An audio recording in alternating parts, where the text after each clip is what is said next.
One of my favorite things in the world to do is watch Friends. I know it's been off for years and years. It's not even around, but I still find myself binge watching old episodes. And I was thinking about this today and thinking, it's the predictability of the friends in the circle, right? You have Chandler with his quirkiness, Monica with her type A of just everything has to be so neat and tidy and organized. It's Phoebe's ability to make you laugh at her silly songs. Ross always comes in with those smart comments, and Joey and him and his food, like it is just so hilarious. And of course, Rachel, she just brings everybody together, and it's just such this beautiful, cohesive team of people. And it's why I wanted to come on and share with you today that I have an opportunity for you to find your friends in the content creation space. So if you are thinking about creating your first or your next digital course, I don't want you to miss this opportunity because Amy Porterfield just opened the doors for registration for her Course Confident Bootcamp. And I'm actually offering a special bonus for anyone that registers for the Course Confident Bootcamp through my special link. So I want you to go to crystalprofit.com/Amy-bootcamp to register. That's crystalprofit.com/Amy-bootcamp. And what you're going to find when you get there is I have this special bonus private podcast series. It's called Money Mindset for Creators. So I want you to go register for Amy's bootcamp, download the podcast, and immediately start listening to it, because what this training is set up to do is to help you get your mind right about monetizing your content, making money so that you can fuel your content creation dreams. So go to crystalprofit.com/Amy-bootcamp to register for Course Confident. And I cannot wait for you to find your friends and find the people that will be there for you. Do you see what I did there? Yeah, nice little friends segue connection. Go to crystalprofit.com/Amy-bootcamp. And I cannot wait to see you inside. Okay, let's get into today's episode. I wanted to just start off this episode by telling you that I'm really excited. I know that's kind of a silly way to start, but let me preface this with saying that I am writing a podcast book, and I'm excited about sharing the process with you and telling you all the things like in good timing, right? The book is going to be coming out on October 20th of 2020. So it is out there in the world. Like I'm willing it to happen this year. But I'm excited because the person that I'm interviewing today reached out to me. We have a mutual friend in common, and she was telling me that she recently published a book and she had questions about podcasting. And it's funny because my default was, wait, we can't have this conversation without actually, we've got to do a podcast interview. So that's exactly what we did today. So let's just get right to it. Welcome to the Profit Podcast, where we teach entrepreneurs how to start, launch, and market their podcast. I'm your host, Crystal Profit, and I'm so excited that you're here. Thanks for hanging out with me today. Because if you've been thinking about creating a podcast for a while, well, I'm so glad you found this show.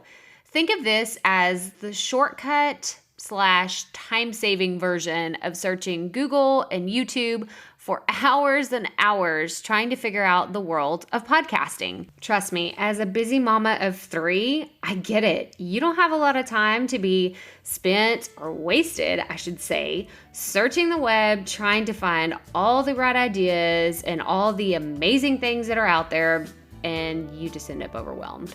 Trust me, I've been there, done that, took home the souvenir. But this podcast is going to help you in practical ways because twice a week we'll be delivering episodes that are going to give you steps to help you create a podcast your audience can't wait to listen to. So let's get right to it, shall we? So like I said in the beginning, I'm really excited to share with you today's guest. and the interview that we had, because she had reached out to me and introduced herself and told me who she is, what she's about, and that she was thinking about starting a podcast. And she had a few questions. And I was like, wait, we have to record this. This needs to be an interview. So I want to tell you a little bit about my guest, and then we will jump right into our conversation. So today I'm chatting with Stephanie Pletka, who is a writer, speaker, and entrepreneur whose passion is to help women live an authentic life. She uses her infectious storytelling to connect with and empower women to chase their dreams and write their own story. She's a Southern transplant living with her husband and 4 children in Scottsdale, Arizona. And as you'll find in this interview, it was really funny because she actually lived like 10 minutes from where I live right now. And so it was really cool to kind of do some like off the record chatting about, her roots and everything. So this is just such a fun conversation. I can't wait to hear what you think about it. So here's my interview with Stephanie. All right, Profit Podcast listeners, I'm so excited to introduce to you today our guest, Stephanie. So welcome to the show, Stephanie. Hi, thanks for having me. Yeah, so I'm really excited. Stephanie and I were introduced by a mutual friend of ours, and it's kind of funny. We were actually just chatting about how it's just such a small world, right? And like we just get connected in these really cool ways. So Stephanie, I want you to introduce yourself to everyone here and what you're up to and kind of what brings you into the world of podcasting. Well, hi, thank you. I appreciate it, Crystal. So my name is Stephanie Pletka, and I have 4 kids, and I've written a book called Living Your Best Life, and it's about letting go of self-doubt, fear, and other people's expectations to live the life you've always dreamed. And as a mom, I love telling stories and inspiring other women and helping empower them to live their best life. And so I actually found a podcast of yours, and I loved it so much. Like I was taking a million notes because as a storyteller writing a book, I want to go into the next level and actually do a podcast. And I have no idea what I'm doing. I mean, I'm like a kindergartner, like a baby that's just discovering and learning all this. And so when I found your podcast through, I believe it was the Podcaster's Kit. Oh, yeah. Yep. Do you know? So I found it through the Podcaster's Kit, and I began taking a million notes. And when I did, I thought, oh my gosh, I took so many notes. I thought, if this is free, what does she offer in her paid course? And so here I am. I want to ask questions today, and you just teach me.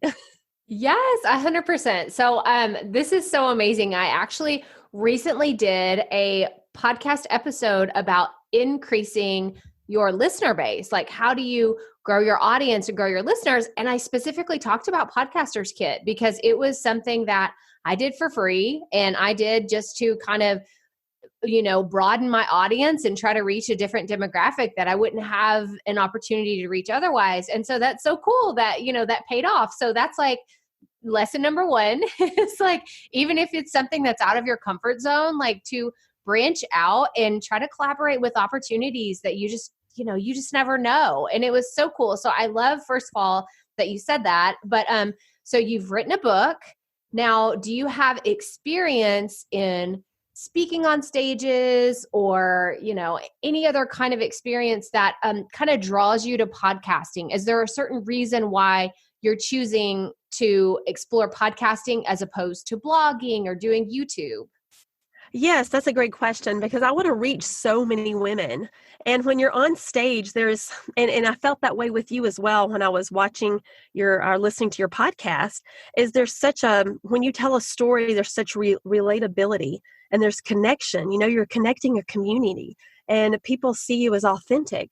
And I just felt like, when I'm writing the blog, there's something about when I go to exercise or I go for a run or I'm cleaning the kitchen and I'm listening to a podcast, it's so inspiring. And I feel like I'm, actually multitasking and getting all those great things that I need. I'm getting inspired. And so when I listen to you guys, I think I can tell those stories and reach so many other women. And so I think podcasting is just really the way to go. Oh, I love it. I love it. And I feel the exact same way. I find for me personally, when I consume other forms of media, I'm a lot more distracted, whether it's YouTube or I'm watching someone's Facebook Live or, I'm trying to read a blog, anything like there. I feel like there's just a lot more distractions. But like you said, if I get on the treadmill and I got my earbuds in, my only mission in life is to not fall off the treadmill, right? And Exactly. it's just to put one foot in front of the other and then listen to what's going on in my head. So I love that you say that's a way that you feel connected with a podcast host or even, a co-host if you're listening to an interview. And so I love that. First and foremost, thank you for sharing, because that is exactly how I feel. And I think a lot of other listeners can relate to that. And that's why they're interested in creating that deep connection with their audience through a podcast. So I asked Stephanie to send me some questions that she had. And I love that you're starting from a level of you just love podcasting and you know that you can connect. And so I don't want to leave a rock unturned. So if you have any questions, as part of your other original question, make sure jump in, stop me, because I want to just use this opportunity as a coaching session. So are you good with that? I am so excited. I've got my pen and paper and I'm ready to go, girl. Ready to go. Oh, girl after my own heart. I love it. I love to hear it. Okay. So I asked Stephanie, what's the number one problem that you would like solved? And we talked about the basis of this podcast, which is start, launch, and market. So we have a question for each one, but like I said, stop me at any point if something doesn't make sense or you want to go deeper. So the first question that you mentioned is, what is something you wish you had known before starting a podcast? Oh my gosh. There's so many things that I really wish I would have known, but what I've learned, so it would have been different 6 months ago. I would have told you something totally different than what I'm going to tell you today. And so I'll start with what I'm going to tell you, and I'll start with what I thought was most important. So what I believe is most important is really understanding exactly who you're talking to. Number one, first and foremost, who is your ideal audience? And now, Stephanie, you sound like you have a pretty good grasp on who that is. It's moms, it's people that they want to live their best life. Hence the name of your book, Living Your Best Life. You want people to feel empowered in some sort of way. So you're going after someone who's looking for motivation or inspiration or just a positive message in their life, but it's very specific. So one thing I would suggest to anyone that's starting a podcast is don't go broad. That was one of the problems that I had when I first started. Everything that I talked about was very broad, very, this could apply to anybody.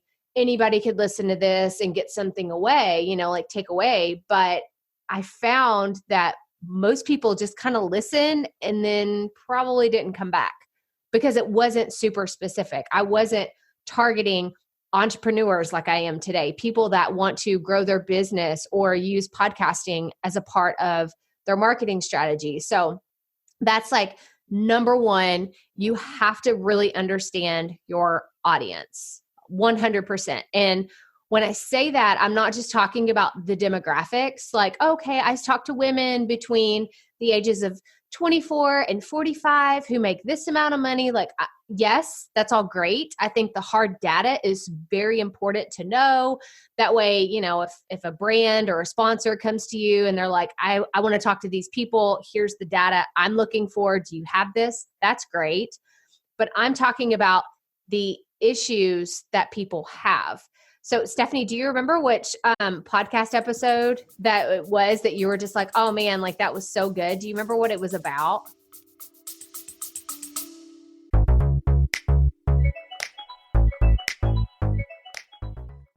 Being a woman in business comes with its own unique set of challenges, but also so many opportunities. We get ahead by leaning in to what makes us different from business as usual. I'm Samantha Hartley, host of Profitable Joyful Consulting, inviting you to a special 6-episode series exploring the experience of being a woman in business. You want to hear from women consultants who've hit $1 million, who sell 6-figure engagements, or who've broken their own revenue ceilings? Yeah, those are my clients, and they'll be sharing too.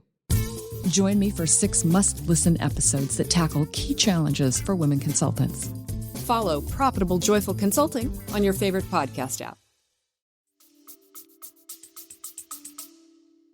Yes, I do. It was actually talking about the importance of batching and creating content. And the other thing that was really important was saying one thing, like having that one topic and not, heading down a tangent where you start on this road and then you're 6 miles away and you're kind of talking about other things, but being very specific and kind of honing it. Okay. So this is so good. And I'm glad that you picked this specific topic. And the reason why is because this is what I hear. Like, this is a problem that I hear so many podcasters talk about. If burnout is an issue with podcasters, it's 2 reasons. They either become overwhelmed with content ideas or the editing. Those are the things that I see most often is people freak out about running out of ideas, or they are just so overwhelmed with the editing process. And it's just like, it's too much for them to handle. So I love that you said that. But the reason why I know this is because I know my audience. I know the questions that they have. I know the things that they struggle with. And it's just so important. Perfect. Okay, so we had a little interruption. We had my 4-year-old, and that's what Stephanie and I were just talking about. Is like, my 4-year-old is busting in the middle of this conversation, but this is life. And this is kind of what you have to do whenever you're working from home and creating your podcast and chasing down your dreams, right? Exactly. Okay, so back to really just honing in on what's one thing that I wish I would have known. So number 1 is understanding exactly who my ideal audience is. Now, if you would have asked me this question 6 months ago, I think I still would have focused a lot more on my equipment and the quality of my sound. And the reason why that's not something that I'm telling you to focus on now is because over time, I've realized that that is not what matters. Now, I will say, you should have the highest quality that you can. You should try to, not have an echoey space. You should try to make it sound as best, like to the best of your ability, but don't go out and spend a bunch of money. Like, number 1, that's my number 1 rule. And it makes me cringe when someone tells me like, oh, well, I spent $1,000 on all my podcast equipment, but it still sounds like crap. And I'm like, why? What are you doing? Like, no, don't do that. Please don't do that. So yeah, that's my advice. Like, the number 1 thing that I wish I would have known is understand your ideal audience, and you got to have good sound. You do. You don't have to have, you can still record on your phone. Bootstrap it as much as you can. I have recommendations for a $20 microphone that you can check out, but you still have to make the effort to get in your closet. And I know that sounds silly. And we were just talking about someone was in their car recording. I've heard people getting in their garage, getting in their car to record a podcast because that is the only super quiet space that they have access to. So yeah. Hey, yeah, I'm in my closet right now, and there is nothing like a good ski jacket to muffle it all. Right. Exactly. Oh my gosh.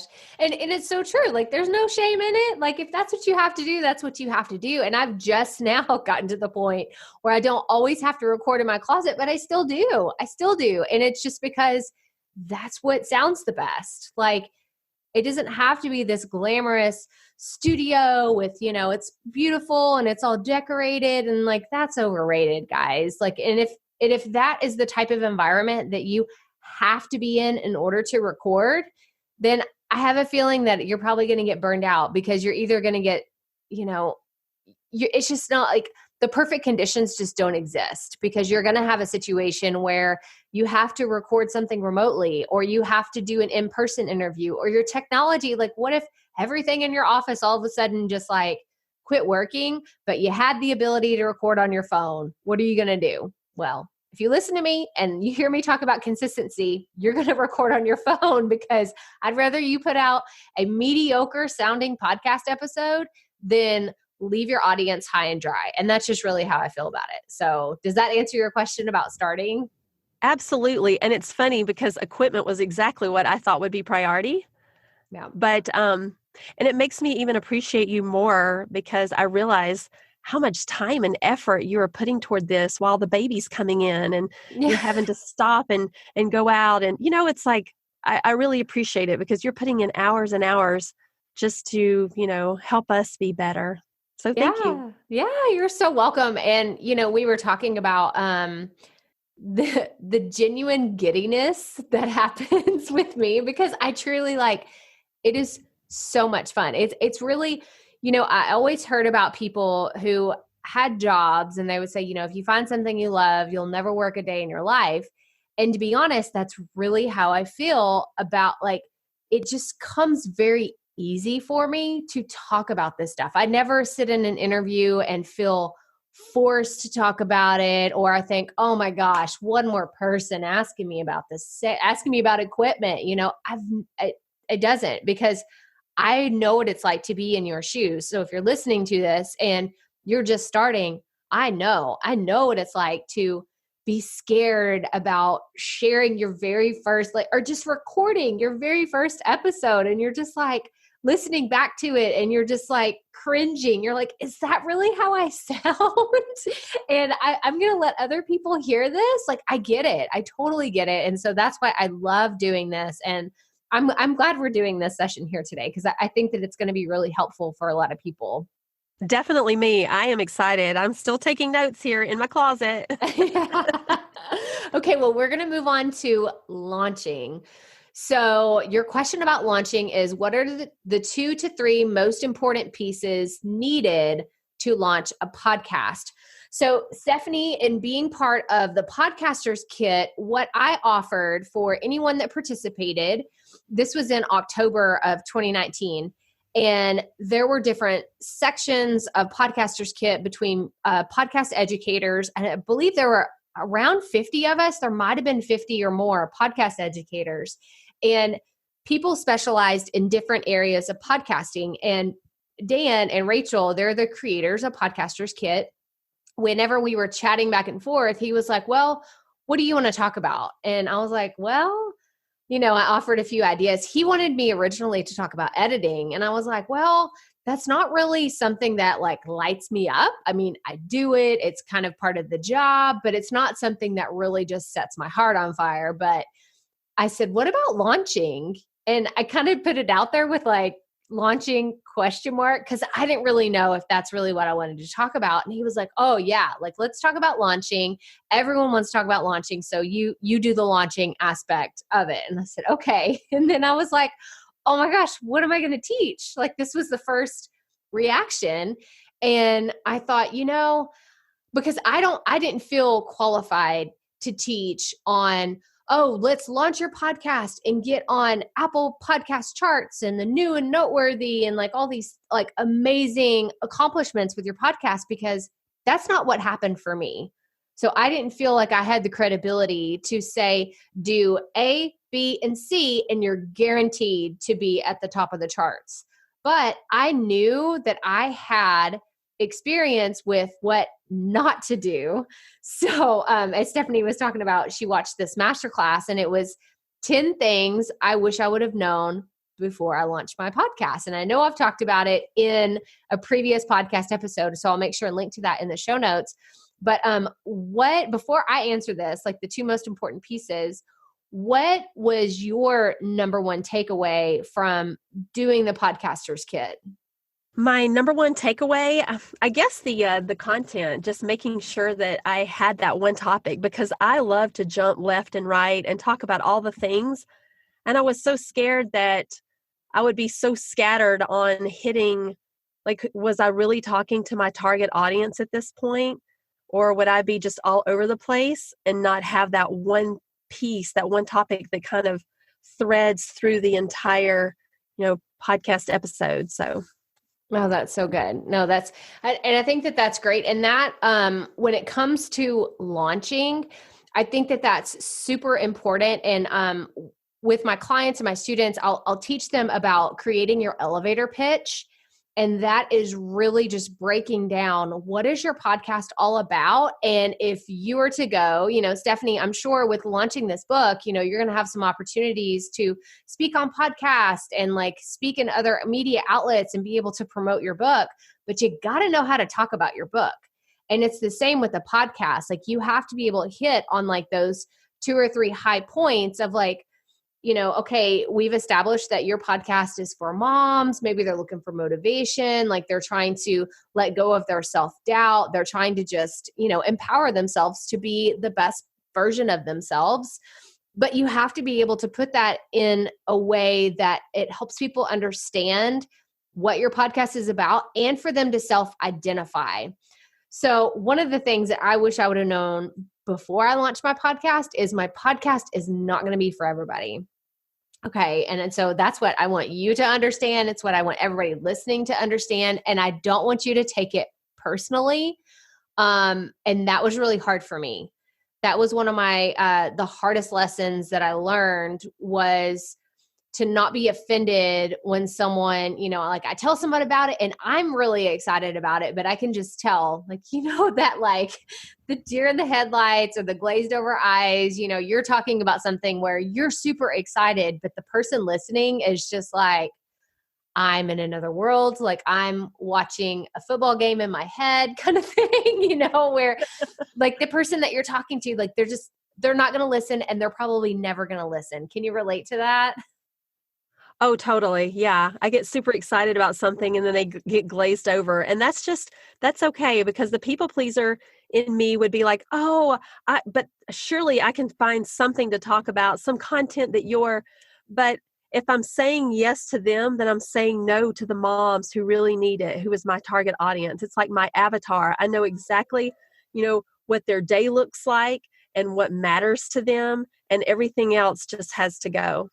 Oh, like you're already on the right path. You're so on the right path. Just understanding everything that you just said is so crucial to not only launching your podcast, but really keeping that momentum going, because you're absolutely right. I've seen where someone launches a podcast and then they're about 3 to 5 episodes in, and then they're just like, I really think I want to start talking about this, or maybe I should sprinkle in a little bit of that. And it's like something that they're passionate about, but it doesn't necessarily align with their overarching podcast. Like for you, for example, if you wanted to start talking to moms, and then let's say you started throwing in some time management and maybe in some fitness, and then you were like, you know what? And then we have meal planning and we have these things.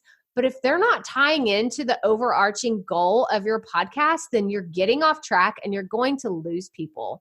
Now, that's not to say that people won't listen just because they fall in love with Stephanie and they're just like, oh my gosh, I love listening to her. She's so much fun. She's so spunky.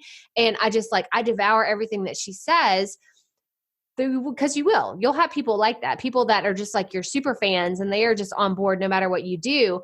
But to really blow up in the genre, in the industry, in the niche that you're focusing on, you have to get super specific with serving that one person, that ideal listener that you have, because that is where you're going to find more of them that way. And I was very nervous. I was very scared to take my podcast, which used to be for just female entrepreneurs and sharing stories about female entrepreneurs. I was terrified. And I don't know if I've ever really said that on here, but because I think I just kind of overshadowed it with like, okay, we're just going to keep going. Like we're going to switch things up and we're just going to hope that it works. But I was scared when I switched from the Rookie Life, which is what this podcast was before, and I switched it to the Profit Podcast. I was so nervous that I was going to crash and burn and it wasn't going to work out. And I think that everybody feels that way when they get super specific, because it is scary, because you're thinking, I'm limiting myself.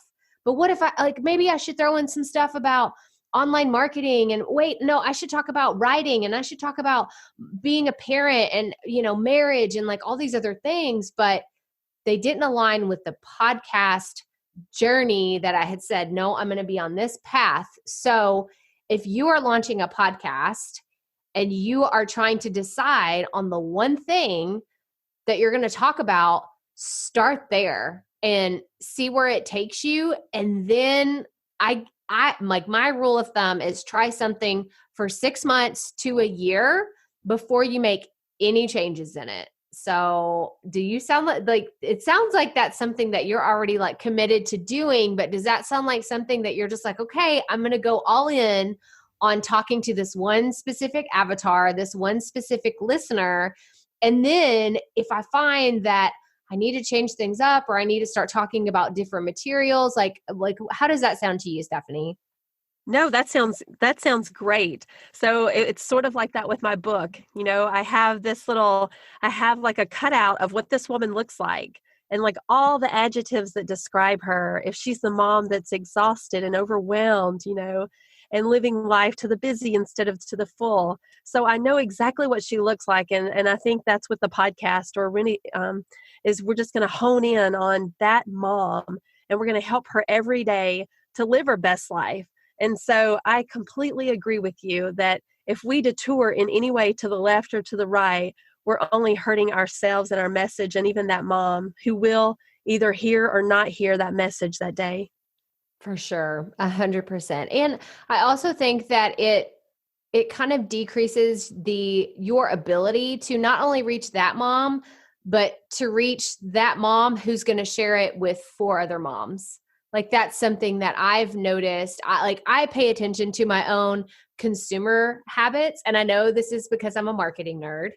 Not everybody does this, but when I find myself grabbing my phone after listening to a podcast and wanting to share it with other people, I take note of that. And I say, why do I want to share this? Like, what is making me tell these people? Like I had 2 or 3 friends message me this week and say, you have to listen to this podcast. And they sent me the link to it. And the reason why is because it was so specific. These are all my entrepreneur friends. It was about actually being a guest on podcast. And they were like, you have to listen to this. It's because the host of this show knows us so well. Like they just really honed in on this one specific problem and they just delivered it in a way that, it resonated. It resonated with a lot of people. And so, I think that that's great. I think that you're on the right track. But going back to launching, so we talked about really understanding, again, going back to your ideal listener, understanding that, focusing on that one overarching topic. But the other thing is to have a plan. That really is. Like if you were to break down launching into one specific thing that you need to have, it is a plan. And your plan will look different than 5 other people's podcasts, but you just have to know, okay, this is the date that I want to launch a podcast, and now I'm going to work backwards. So I've become obsessed with reverse engineering, whether it's my goals. I'm actually writing a podcast book right now. So I took the date that I want to launch this book, and now I'm reverse engineering what has to happen, on this date or by the end of this month in order for that to happen. And what are the things that are kind of like the breadcrumbs along the way that are like the mile markers of, okay, I've reached this part of my goal, or I need to adjust my goal because it's not going to happen. So, do you have any idea of when you would want to launch a podcast? I know I'm totally putting you on the spot here. You are. Well, I've just done a book launch. So, I think, just trying to overcome all of that, like writing the book, I thought was hard, but then there's the launching and the marketing of it. And that was crazy. So, Yeah. Maybe be in the fall, I would That's awesome. consider doing something like that. No, But I think that, I love your authenticity. Like you're so relatable and you're so interesting. Like it's not scripted. You really come over as a person who wants to serve others. And that's how I want my podcast to be as well. I want to emulate that. Well, that's so sweet. Thank you so much for your sweet compliment. And it's funny because, I read a book a long time ago and I don't remember which one it was. I'm sure it was a Brene Brown book because I love everything that she writes, but those are the best. Yeah. It's just like, cause it's honest and it's real and it's a lot of the stuff that you don't want to talk about. And so when I sit down to plan my podcast, I think, should I really share that? And then whenever I have that question, I'm like, yep, that means you need to share it, and it's not about, sharing silly stories or airing out your dirty laundry or doing any of that stuff, because I think that that's not a good way to to run your business, to run your social media, to do your podcast, anything like that. But I do think that whenever I can share about, my son, like busting in here and just like, it's life. Like it is life. Like I do not have a picture perfect life, and neither do you, and neither does anybody listening. But the more that someone pretends to, the less that we can feel connected with them. So I appreciate you saying that, but I think that it's something that everybody can do. So when you sit down to launch your podcast or talk about your podcast or even talk about your book for that matter, like tell people about your journey. Like, man, and I've written a book too. So I understand, that it's like, there are some days where you're just like, I'm supposed to write like 2 or 3 chapters today, and I just would rather do anything else but write. I would rather watch Netflix, go on a walk. I would rather do things that I hate to do sometimes. It's like you have a camera on my life. Yes. But it's the truth. So again, going back to the relatability, like we can talk about these things because we understand them. Well, it's the same thing with your audience. If you really understand what they're going through, like I know that it wasn't hard for me to talk about it, but something that I knew I needed to talk about was feeling stupid with my voice. And once I was like, no, people don't want to hear about that. Like, not feeling confident behind the microphone when you first start, like no one wants to hear about that. But I had this feeling like, no, maybe I should talk about it. And that is like one of the biggest things that I had people telling me. I was like, man, when you say kind of like the stuff that's in your head that no one really talks about, like that is what attracts people to this podcast, is because I talk about the honest stuff and the vulnerable stuff. But again, it's not airing out my dirty laundry. It's just talking about the things that I think a lot of people are a little intimidated to talk about. Stephanie, do you have any other questions about launching or coming up with a launch plan or anything else? Yes, I have a question. And how do you batch and record? Do you do it like a week at a time, 3 months at a time? Like, how does that work? Okay. So it's funny because I actually did a very big batching session today. And the way my schedule is lined up is my youngest son, who I stay at home with, he's home with me 3 days a week. 2 days a week, he goes to a Mother's Day out. So, and I have roughly a break between 9 a.m. to 2 p.m. that he's at school. So that is when I try to batch my content and record YouTube videos and record podcasts and do all that stuff. Now, I will say that is like the fairy tale land dream of how the podcast should work. Like, quote unquote, that's how it should work in theory. But like today, I think I had 5 videos recorded and I recorded about 6 podcasts. That is a dream. That never happens that way. So I want to preface it with like what I'm going to say with that never happens. It never happens how it's supposed to. It did happen today. I'm so grateful that happened. But when it comes to batching and recording, how many episodes are you planning to put out every week? Just once a week or more than once a week? I am sure just once a week for now, and then eventually ramp it to 2. Perfect. I think that once a week is where everybody should start. So if you're listening and you're kind of not sure, start with once a week. Please start with once a week. And I kind of err on the side of shorter episodes over longer ones. And I had a student recently who launched her podcast not too long ago. We were doing a coaching session and she was like, I was thinking like 30 minutes, but I feel more comfortable between 15 and 20. And I was like, 15 and 20, then do it. Like, don't try to feel like you have to have this filler time and you have to just fill it with something to talk about. I actually think that those shorter episodes are a great way for people. Like if someone stumbles upon your podcast, like someone brand new, you've been podcasting for a while, and then they stumble upon your podcast and they're like, oh, I can listen to 4 or 5 episodes in one sitting because they're short and sweet and to the point. But again, they focus on one specific thing. So that is what I suggest. Start with 30 minutes or less if you're just getting started and publish once a week. Now, So what would a batching session look like if you're publishing once a week? So if you're putting out content, let's say every Tuesday, then you would need 4 episodes for a typical month. Now, some months have 5 weeks, so you would need between 4 to 5 episodes. What batching looks like for me is I will sit down and batch all of the content, meaning I will actually plan all of them out first. So that is one batching session. And then on another day, I don't recommend trying to batch plan for 2 or 3 hours and then batch record for 2 or 3 hours and then that's exhausting. Please don't do that to yourselves. So let's say you had a week that you were like, okay, I have 2 or 3 hours every day over the next 5 days, and I want to batch everything for the next month, which is 100% doable if that's what works in your schedule. So on day 1, I would sit down and plan a month's worth of content. Okay. So plan out an outline or an entire script, however you're working, like what you feel most comfortable with, then write everything out for 4 to 5 episodes. Then the next thing on day 2, what I would do is record 2. And if you feel like you could do the rest of them, then do that, but at least do 2 episodes during that day.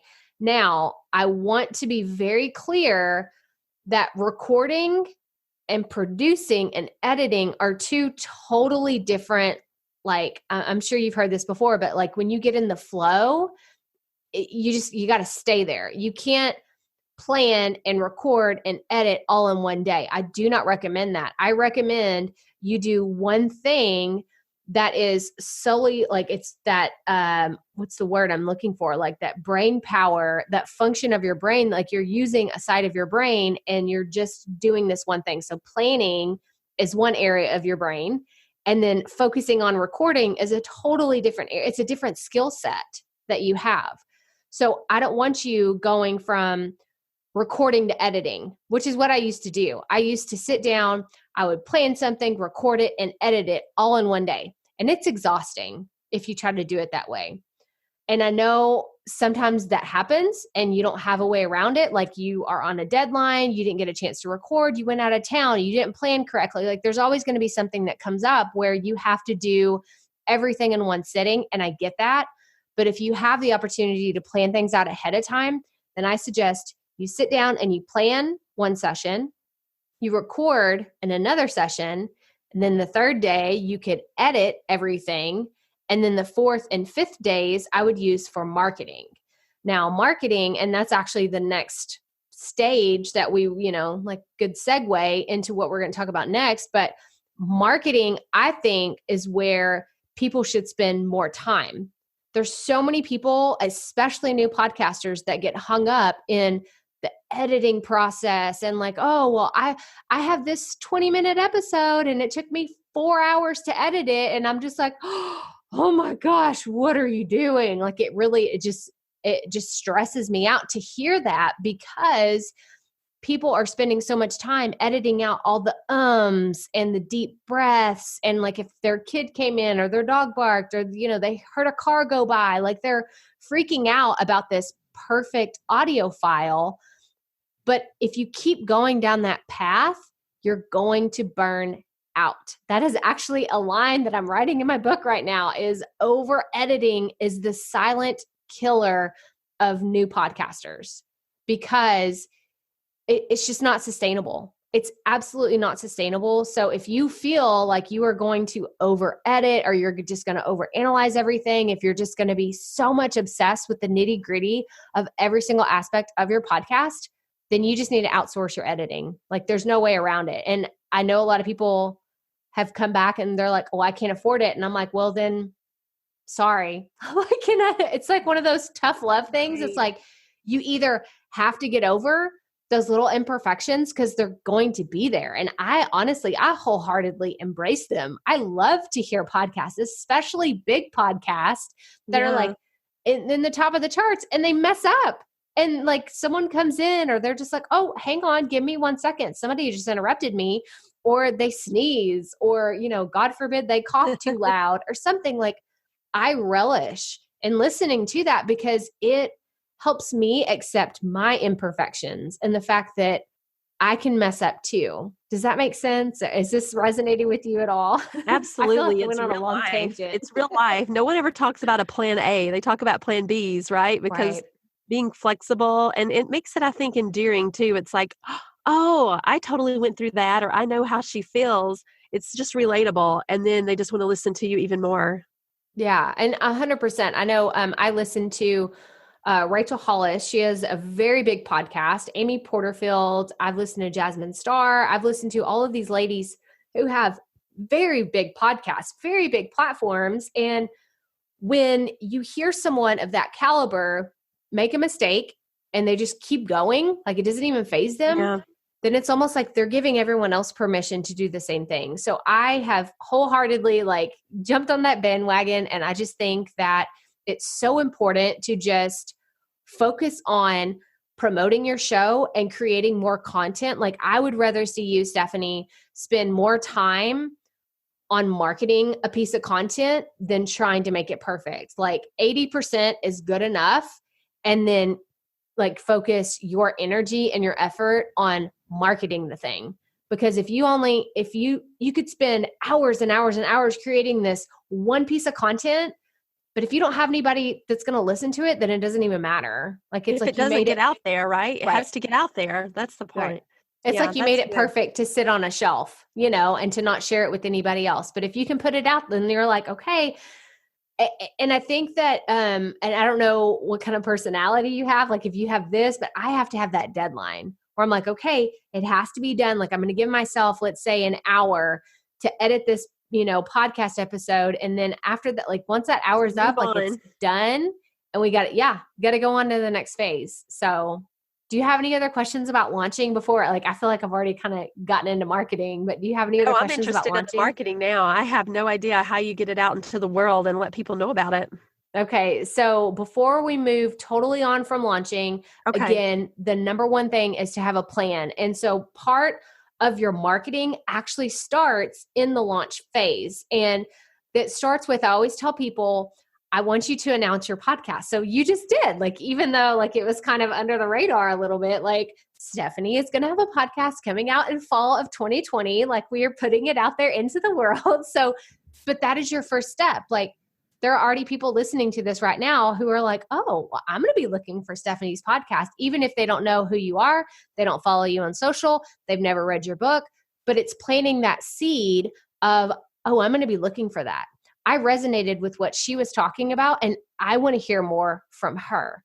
So I think that marketing actually starts before you even launch. And I'm not talking about having all the details worked out. There's so many people that are obsessed with, well, I don't have an exact launch date. I can't put it out there until I have a launch date. And I can't put it out there until I have my artwork. I can't put it out there until I have my name pegged, any of that. But I'm not sure if you're familiar with Gary Vaynerchuk or Gary V. Oh, yes. I know him well. Right. And he's just so out there, so off the wall. He is just crazy. Let's just call a spade a spade. He's crazy, but the guy knows his stuff and he knows how to storytell. If anybody's listening, they're not familiar, I'm going to link to some of his social media. You can go listen to him, go watch him. He's crazy. He's very abrasive would be the best word I could think to describe him. Very bold. He cusses a lot. Yeah. Cusses a lot. He's very in your face. But one thing that I learned from him is about sharing your story. So if you, I don't know, because we've chatted about it before, you said that you already have a microphone, right? So you have this microphone that you've had. Did you say you got it for Christmas? I got it for Christmas. Okay. My husband bought it for me. It was totally his idea. He's like, it's time to do the podcast. Oh, I love it. I love it. So that's a part of your story that you could share with your audience. Even if it's just an Instagram story, just something short, it's sweet on social media. It doesn't have to be a big, not everything has to be a big production. It could just be you sitting down and You're planning some of your ideas, even though you know you're not going to launch. Let's just say you decide you're not going to launch until the kids go back to school in the fall. So September of 2020, that's when you're going to launch. So I'm trying to plant the seed out there. I'm trying to get you to commit to a date. Maybe I'll get you to by the end of this episode. But you start saying, in the summertime, and you're sitting around, you're on vacation, or you're at the pool with your kids, like you're doing something, but you have your notebook out and you're planning. You're like, okay, guys, I'm getting serious. I need you to help me name the podcast. That's marketing. And I know it's simple. It's on social media. It's not fancy. It's not sexy. It's not anything that like what we think of when we talk about marketing, but it's part of your story. Because if you share those little bits and pieces of your life that lead up to your finished podcast, like the launch of your podcast, you're already going to have so many people in your audience that are like, oh, I remember when Stephanie got her microphone from her husband for Christmas. Like, this is like, I've seen her story I remember when she was on Crystal's podcast and they were talking about her podcast. Now it's here. It's like those little seeds that you plant along the way are what make your marketing efforts effortless. And I know like that felt very poetic to say it like that. And I just was like, I need to pat myself on the back because that felt really good. That was good. I'm going to pat you on the back. That was a win. And that's funny because that never happens to me. So, but it's true. Like all the pieces of marketing that go into actually marketing your podcast, they should not feel forced. And if they do feel forced, then you are talking about your podcast for the wrong reasons. And so what do I mean by that? That means you're trying to talk about your podcast to make you look better. And I see this a lot of the times where people will ask me, they're like, well, I want to talk about this thing that I'm selling, or I want to talk about this product or this service, or, but I just don't know how. I don't know how to talk about it. And my number one like red flag is, well, you don't know what kind of value you're adding to your audience.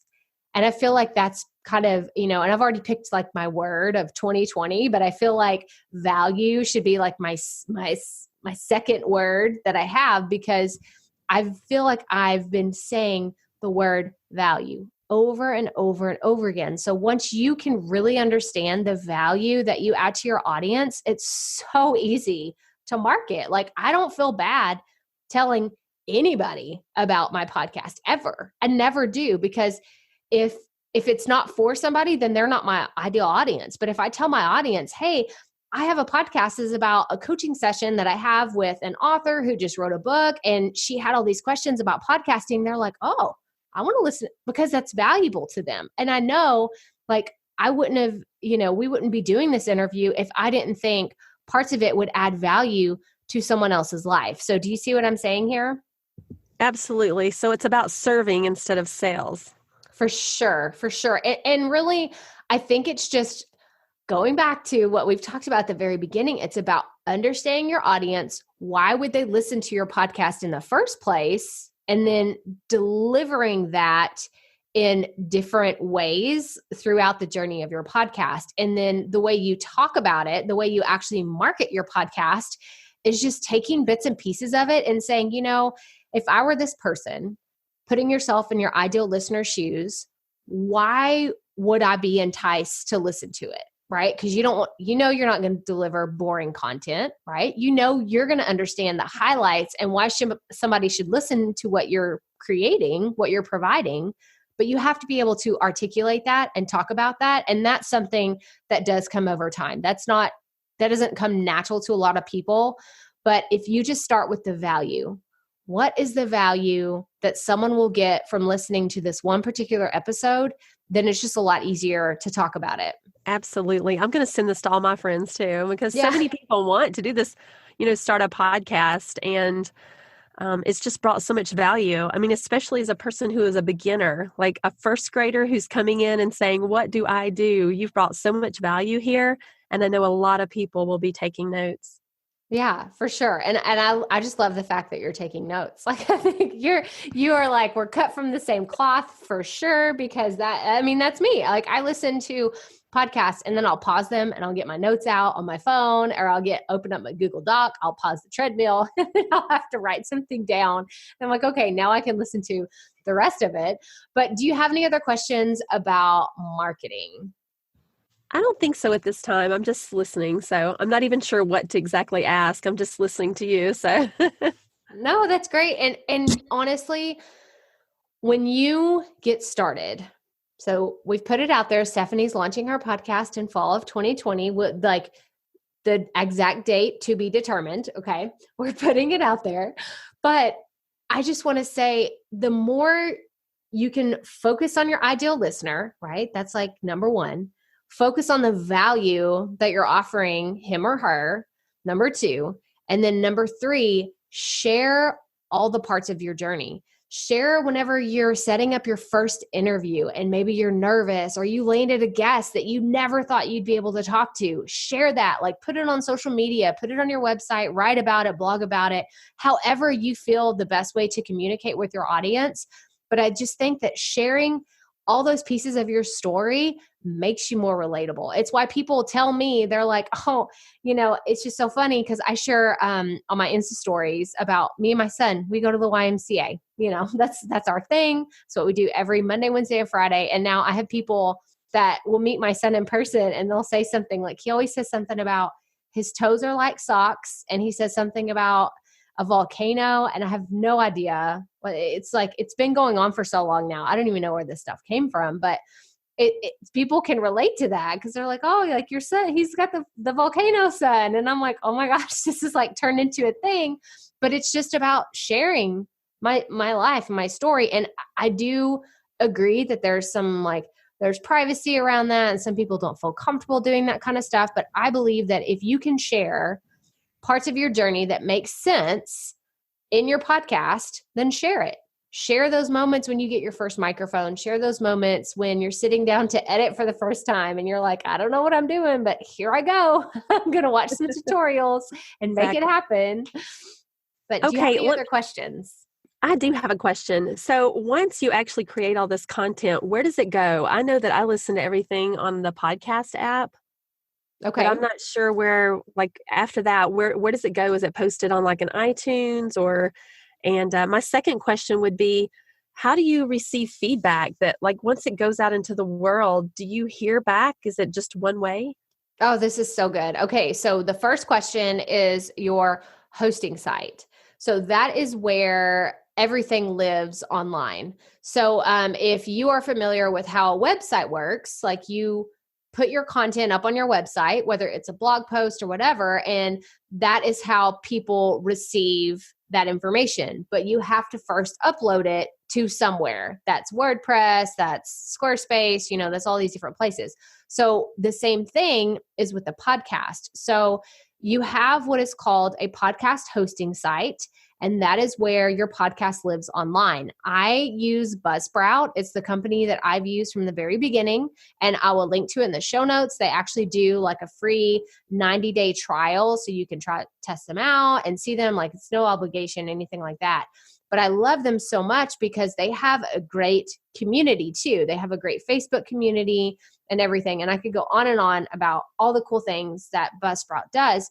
But what they do is once it's uploaded to Buzzsprout, when you're first starting, now we're going to talk about before you have a running podcast and you're uploading every week. When you're first starting, you have to upload to your hosting site, and they will help you get connected to iTunes, Google Play, Spotify, iHeartRadio, all the big players where you want your podcast to show up. But you only do that one time. And then after you're connected to all the places where you want your podcast to be, when you go to upload your next episode, it's going to automatically do it. So I upload, for example, this interview, I will take the audio file and I will go into my Buzzsprout account. I will upload it. I will put the information there. I put the episode number and everything that I want to show up when someone looks at their phone. They look at Apple Podcast and they say, oh, Crystal has a new episode. All of that is done in Buzzsprout. And then they send it to Apple Podcasts, Google Play, Spotify, all those places. So does that make sense? Absolutely. I had no idea. Yeah. I didn't know that. No, that's a great question. It's a great question. I'll link to in the show notes, and I'll make sure and send you the link. But I have an episode that I did with Travis from Buzzsprout that is all about choosing a hosting site. And we totally geek out on, like, there's a lot more layers. And I learned so much about hosting sites and directories and all these other things that I didn't know were on the back end that we don't necessarily see as podcasters, but it's like how your podcast is distributed online. So I'll make sure and I'll get that link to you. That way you can check that out. But realistically, you just need to know that you have an audio file that you upload to your hosting site, and they're the ones that send it out to all the places that it needs to show up every week. Wow, that's awesome. Okay, I have a question about sponsorship. Okay, well, hang on, because that was a 2-part question. What was the second? Oh, the 2-way feedback. Okay, yeah. Yes. This was the other one. So when it comes to getting feedback, this is where I think it's super important to have a Facebook group, an email list, another way like social media, like just some other platform where you can get responses and feedback from your audience. Now, if you are just starting out, Stephanie, I don't know how much of a following you have online or if you have a blog or anything else like that, but I suggest people that are just getting started create a Facebook group, because the group mentality feels more authentic and it feels more like a collaboration and a place that people can share ideas. And it's also a place for you to share your content. So you can share your weekly episode in your Facebook group. And as of now, as of us recording this, groups are getting kind of like the preferential treatment over just a post on your business page. So it's a place for you to share your content, but it's also a place for you to get feedback. You can just hop in there and say, hey guys, what'd y'all think of my latest episode? Or I'm trying to plan out content, again, going back to the batching in creating content. You're like, hey, my theme of the next month is going to be XYZ. What do y'all think? And if no one says anything, then you're like, oh, maybe I don't need to talk about that. Or you talk about something and then your feed just blows up because people are like, yes, we can't wait to hear. So it's marketing, it's content creation. It's kind of a bunch of things all rolled in one from this one place. I love that because you're getting buy-in. Yeah, for sure. For sure. And then the feedback really helps with just kind of helping you stay on track to serve the people that you want. Because there's been times where I want to talk about different things on the podcast, but that's not necessarily what my audience wants to hear. And I try to deliver what they want. Yes, I'll go off track and I'll do an episode that's kind of out of left field. And I'm kind of like, I will see, I'm kind of hoping that this resonates with people. But for the most part, I try to deliver exactly what they ask for. And then your numbers just keep going up from there because it's exactly what they're looking for. And then they're more likely to share it with other people. That's exciting because when I was writing my book, I felt so alone. It's kind of a one-way street. I was writing in like the kids' bunk bed and at a coffee shop and all the places. So I'm really excited about how this will work with the podcast. So yes, for sure. So what is your question? You said something about sponsors. Yeah. So how do you actually get sponsorships? I have friends who have been doing this for about a year and they don't have sponsorships. And so they asked me to ask you. So they're all listening too today to find out, like, how does Crystal say that we should go out and grab a sponsor? Oh, this is so good. So I just recently recorded an episode about seeking sponsors. So this is an episode that's dedicated to you approaching someone for a potential sponsorship. So if you go to crystalprofit.com/sponsor, there's actually 6 steps that I have for how you can pitch a potential sponsor. Now, in a nutshell, I would say that it doesn't really matter because this is just like tough love for everybody to hear is you're probably not going to hit 1 million downloads in your first year of your podcast. I didn't. I don't know anybody that has. And if they do, then they probably came with a huge platform before they started podcasting. most people that I talk to either have a very small following or they are starting from absolute scratch. Okay. So I want everybody to have a realistic idea of what it's like to work with a potential sponsor, and just to know that you're probably not going to be approached by sponsors unless you are speaking on stages where you are very much in the spotlight. But if you are, then your podcast downloads will probably reflect that. Okay. So that's like my disclaimer for talking about sponsorships. But I do think that people can capitalize on having a very small, engaged audience from the very beginning. And I don't believe that you have to have millions of downloads in order to seek sponsorship.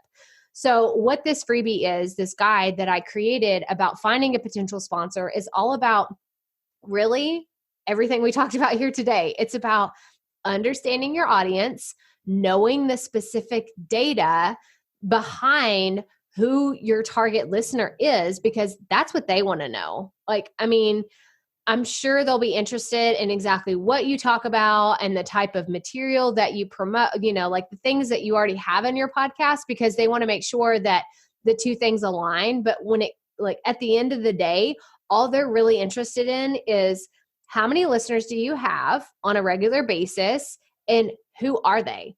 Because let's say you are a small boutique in an area that is like, you are just focused on stay-at-home moms who want to come in and buy athletic gear and maybe stuff for date night, right? That is a very specific niche of a listener. But if you talk to people who are business executive women who are constantly on the go, like, it's just a totally different type of woman, and then the two don't align. So that is like the number one, is you have to figure out what are your commonalities between your podcast and this potential sponsorship. And then how can this benefit both of you? So Stephanie, let's say you wanted to approach a company that's local to your area, or let's say it's a global brand, a global sponsor, but it has a very niche, like, corner of the market that you just know, like, man, I just know that this would align so well. If you wanted to approach them, then I would suggest you start with, what do you have to offer that's different from someone else? And by someone else, I don't just mean other podcasters, because most advertisers are just now starting to break into the podcasting market. So there's probably not a lot of other podcasters that they're working with. But why would someone choose your podcast as opposed to just running a Facebook ad? Well, if you have the hard data that says, well, when I put out an episode that is about, I don't know, let's just say there was a yoga spa, I don't even know if that's a thing. I just said yoga spa, a yoga studio. That's what I was looking for. I was like, I knew it started with the S. There's a yoga studio in your area, and you're like, I really think that this would appeal to my audience, and their advertising dollars would be well spent here. If you wanted to approach them, you tell them your demographics. This is who my audience is. It's moms who want to be healthy, fit, and everything else. Then you tell them, we should try this out. That is more interesting to an advertiser, because it's like they're taking a risk on you, because they don't know, and you don't know if it's going to work out. You really don't until you start trying it. But if you tell them, look, I'll give you a $50 ad in 4 episodes. So it's $200 for 4 episodes in a month. So it's $200 for the month. We'll see what happens. Like, does that sound like something you would feel comfortable doing if you were a brand new podcaster and you were approaching someone? Like, it feels a lot easier to tell someone, hey, it's just $200 of your advertising dollars, because they're probably spending way more than that on Facebook ads. I know I did last year, and we'll have a whole discussion about Facebook ads. And that's another episode. But like, does that feel doable to you? Does that make you feel a little squirmy? Does that make you, like, are your friends that have podcasts, like, what would their reaction be to that information? I think when you're trying to sell something that it looks like it's not like a good connection, you feel a little weird about it, and you're, you just feel like you shouldn't be, but you want it. But if you have something that, like, you're a perfect partner with that, you just believe in it so much, it doesn't sound like it would be hard at all, because you believe that it's a win-win for everyone. Yeah, 100%. And I really think that the only people that you should be connecting with and collaborating with is something that you believe in 100%. There's been several opportunities for me to work with some other brands that, I mean, I could be promoting mattresses on this podcast. I could, but I'm just like, that doesn't align. Like it doesn't, I mean, what would you think if you're listening to this podcast and you heard me talking about mattresses all of a sudden, you'd be like, what? Like it's almost like selling out, right? That's what I would feel like. I don't know because everyone needs a mattress no matter what. That's true. That's true. But I guess I'm just kind of like, I don't know. It's like I'll listen to podcasts and I'll hear these random ads and I'm just like, what is this even? Like it doesn't feel very genuine. And I'm all about authenticity and being genuine. And I just think that you have to have something that aligns with who you are, who you want to reach, and the type of value. Because again, it goes back to adding value to that business just as much as you're adding to your audience. Because if everything is in alignment with value, then you're more likely to get better results because your audience is going to feel that authentic voice if you're promoting something.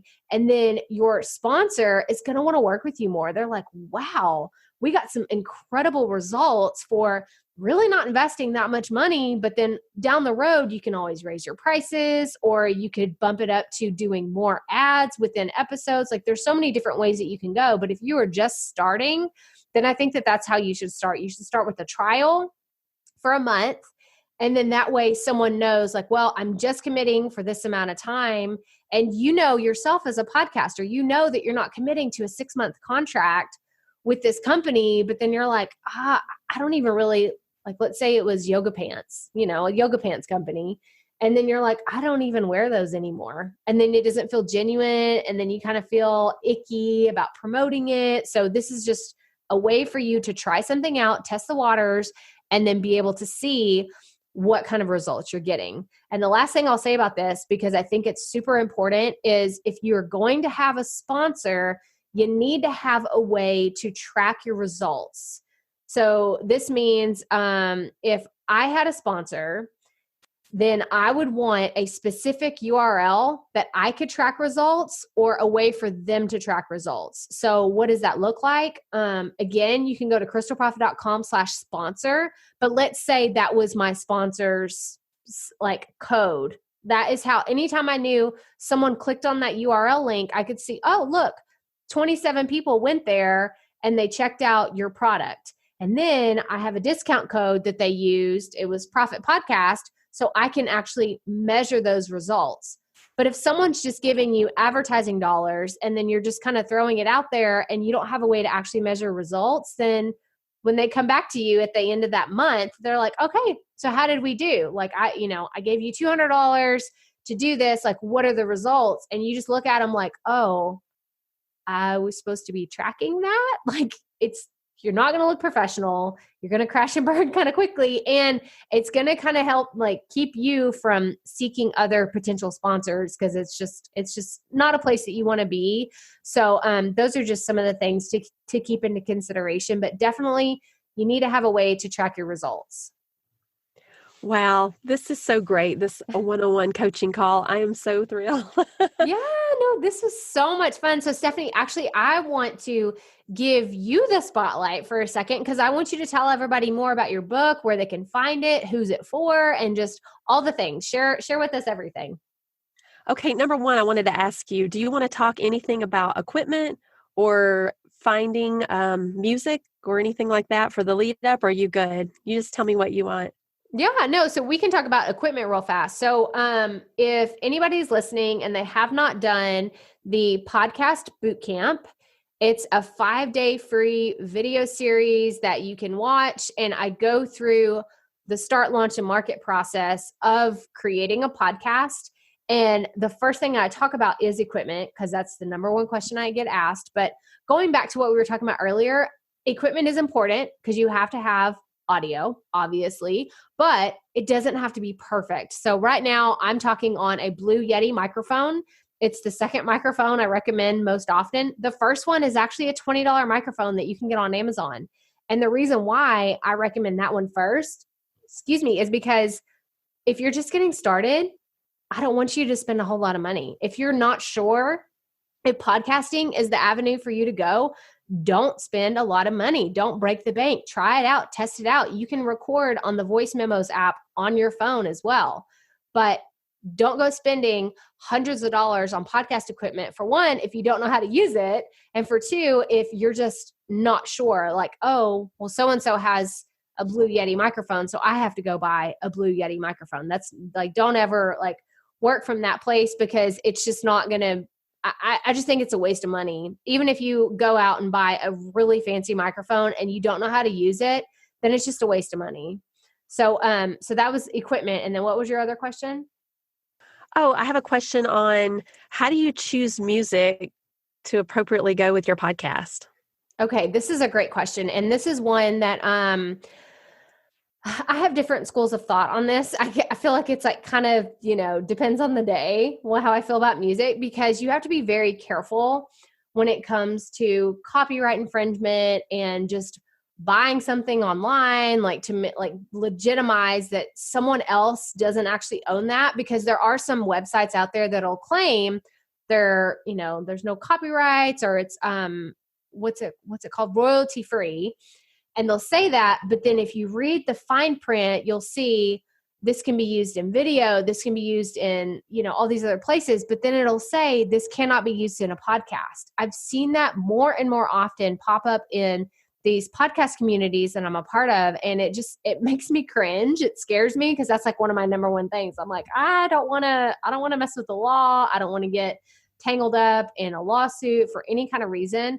So if you are going to purchase music online that is on a website that is already curated, you want to make sure and read the fine print. I don't care if it's from a freelancing website or a stock music website. Always read the fine print and make sure that you can use it and you actually have the rights to it. So that's one school of thought that I have. And then my other school of thought is I think that people should hire someone to produce a custom piece of music. And when I say that, a lot of people are like, yeah, but how much does that cost? I got custom music on Fiverr.com for $30. So it is not expensive. I think it's going to depend on the level of musician or the music producer. I mean, you could hire a DJ to do it. You could hire someone in your family to do it. If you have someone that knows how to play the guitar or whatever kind of the keyboards, whatever kind of music you're looking for. But again, you have to make sure that you have the rights to that music and you can use it in your podcast or on your videos or wherever you want to use it, because you don't want to get slapped with a lawsuit, because, you can't just say, oh, I didn't know. Well, that is your thing. Like, you need to know. You need to read the fine print and know exactly how you can use that music. Wow, that is so good.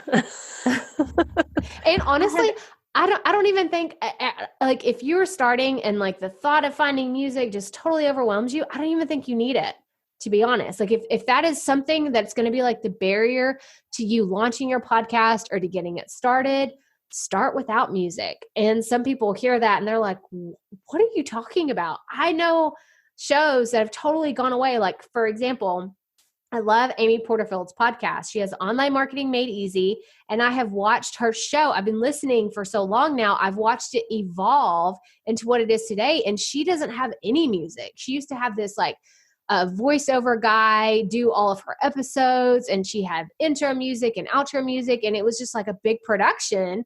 And I don't know if she just got tired of it or if it was too much work on her end or what it was, but she stopped doing it. And I mean, I don't miss it. I didn't stop listening because she didn't have any music anymore. It's just, I listened to it because of her. So that's something to keep in mind, that if the idea of finding music or it's just too stressful, overwhelming, like, you don't even have to have it. You can always add it in later. You can always change it up. So.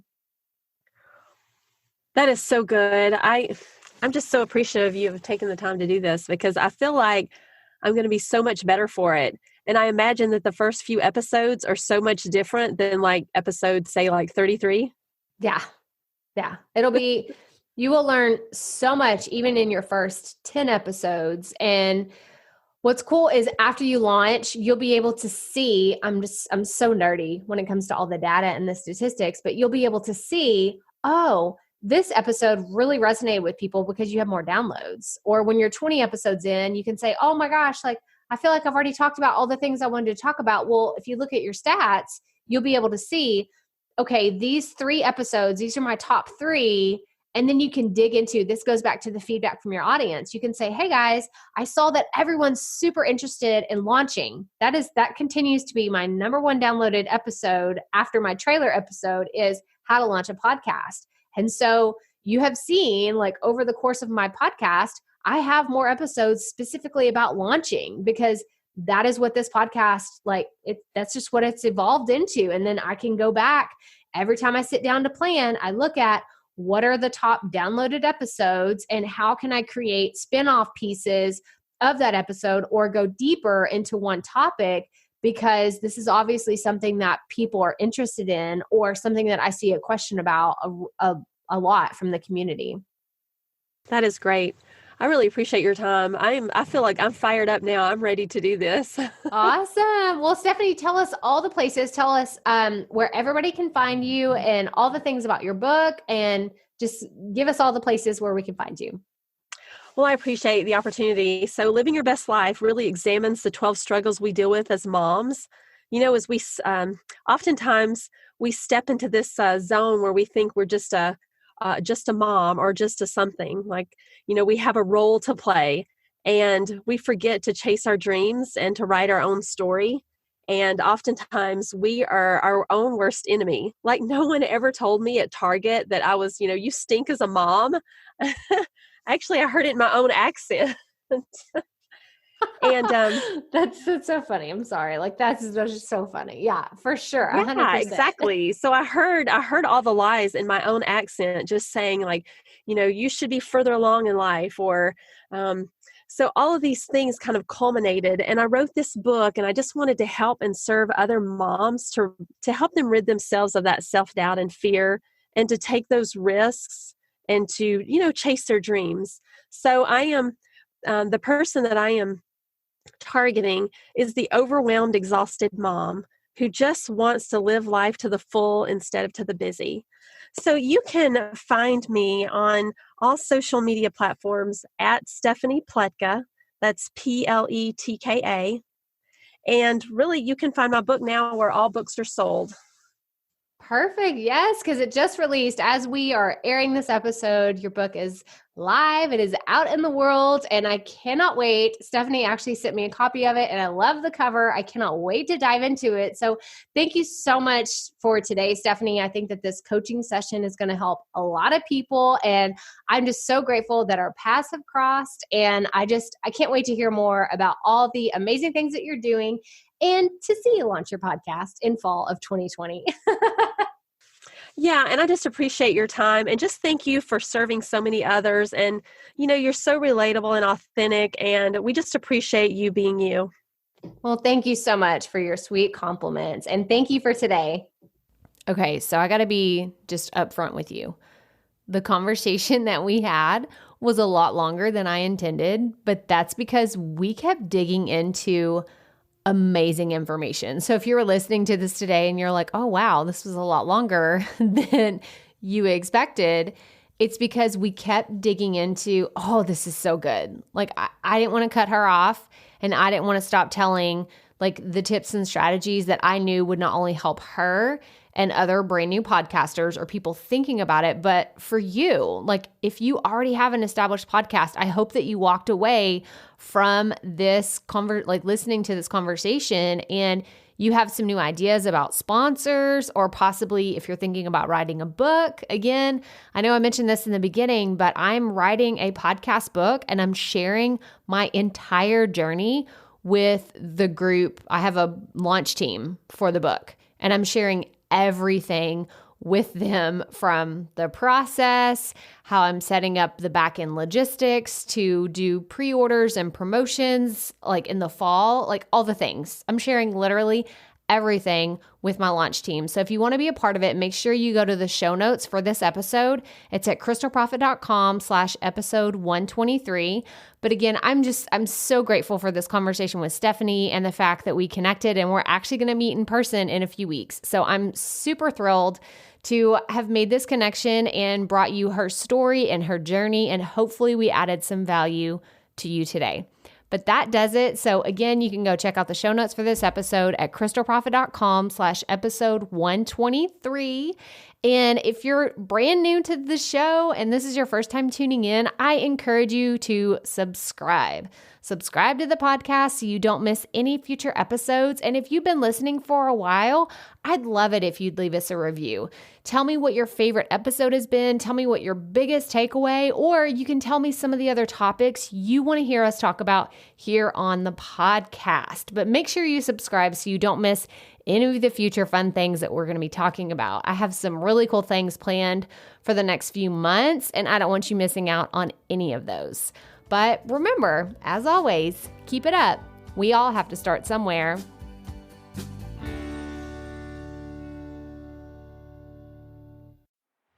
Hey, Profit Podcast listeners. Thanks for sticking around to a little bit after the episode to hear this special message, because I want to hear from you.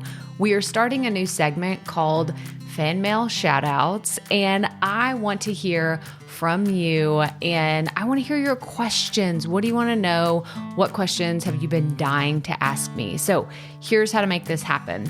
Go to the app where you're listening to this podcast right now. Go there. I'll wait a second. Okay. Now, once you're there, you're going to see a hyperlink at the top of the episode description that says, "Send Crystal a text message." And that's all I want you to do. Send me a text. It could be casual, informal. It could be totally anonymous. Or if you want, you can include your name and the name of your podcast or content wherever you are creating, and I will give you a special shout out in an upcoming episode. So again, go to the show notes for where you're listening to this episode right now, and it will say, "Send Crystal a text message." And I cannot wait to hear from you and give you a shout out in an upcoming segment of Fan Mail Shoutouts.